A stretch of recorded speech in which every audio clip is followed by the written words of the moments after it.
ciidanka halkan socda waa ciidankii qaranka ee la aasaasay 1916 waxaan taaganay dabaaldega maalinta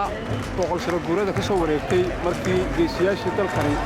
ay bilaabeen kacdoonkii ay ku xoreeyeen jamhuuriyadda Irishka 1916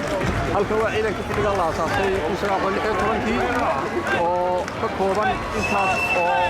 dawlad jooga calan iyo waxay wataan fardo waxa weeyaan waa xusuus weeyaan dadka Irishkii shacabka iyo mujtamaca ay tumayaan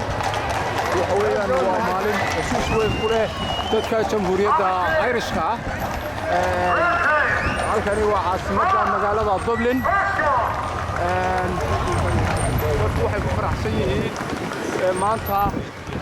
boqol sano guuradii ka soo wareegtay madaxbannaanidooda daawud ciidankan xilma la aasaasay ciidankan waxay ka mid yihiin ciidamadii kacdoonka sameeyay waqtiga waxay ahayd ciidan madani ah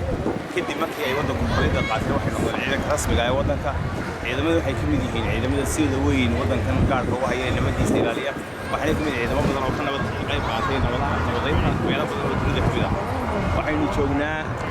meeshii weynee loogu talagalay dabaaldega beertaad arkayso haddii aad aragto waxa weeyaan meeshii dadkan markay kacdoonka sameeyeen lagu xidhay ilaa 3,000 oo qof halka lagu hayay 3 cisho lagu hayay oo biyo iyo gaadba loo diiday kadib ilaa laga dhex xulay raggii halganka ahaa oo 16 mid ka mid ah la qaaday oo lagu dilay nidaam jeelka weyn ee kala hadla yiraahdo intii kalena waxaa loo gudbiyey ingiriiska loo xidhay marka maalintan waa maalin aad iyo aad u qaali dadkan waxayna aaminsan yihiin haddii aanay maanta dhici lahayn maalinta haddii aan dhici lahayn tan inayna alaam saaciid maanta dabaaldegan iyo farxadan ayna heleen in caalamkan ayna heleen waddankan wuxuu ahaa waddan 700 oo sanadood oo ingiriis gumaysanayay